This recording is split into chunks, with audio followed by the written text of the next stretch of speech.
We are continuing our series, The Oppression of Black, Brown, Indigenous, and Other Women of Color in the United States of America.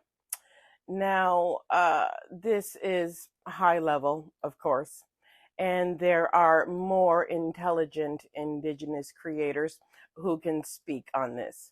I'm just sharing what I learned uh, in the quick moments before or while I was actually researching something else. And this is actually in regards to our Indigenous sisters. Okay. Uh, in the late 1800s and early 1900s, it was a time of harsh anti-indigenous policies in the Americas. You're not shocked. Native American dancing was especially targeted, first on reservations and later in ethnically mixed urban settings where Native domestic workers, women, lived and labored.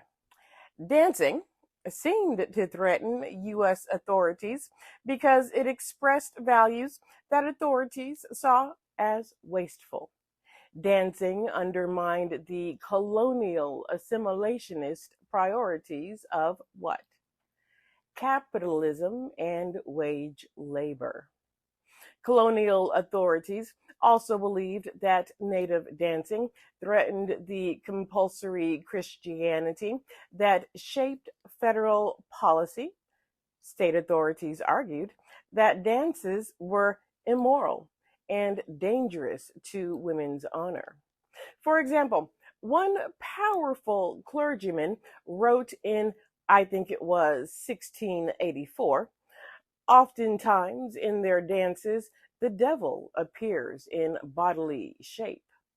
These ideas persisted into the 1800s and 1900s.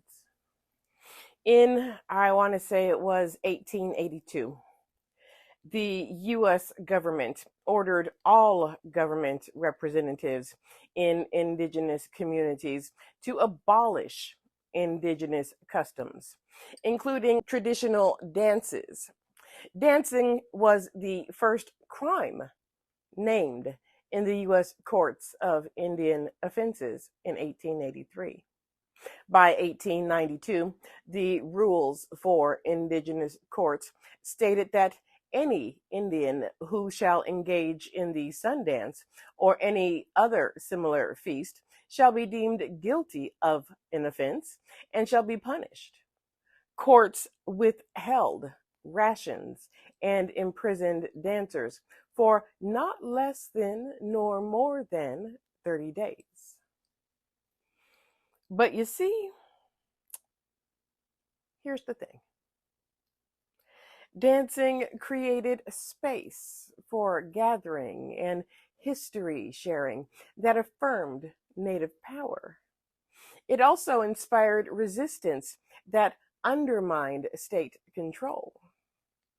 So, Native dancers and officials pretended to accept prohibition, then disobeyed or refused to enforce regulations. They moved the dances to secret locations where government agents could not police them. For example, Udham held the Nawat or rain ceremony in secret after it was banned on the reservation in the in the 1920s and the 1930s. They're like, I'm sorry. We are going to hold our dances. We're going to hold our customs anyway. You're not going to stop us. Silly white people. Native communities also preserved their dances in more complex ways. Another example, some Native authorities adopted elements of the government's anti-dance language as a tactic to take control away from their oppressors. Head on over to A History of Domestic Work and Worker Organizing for more information.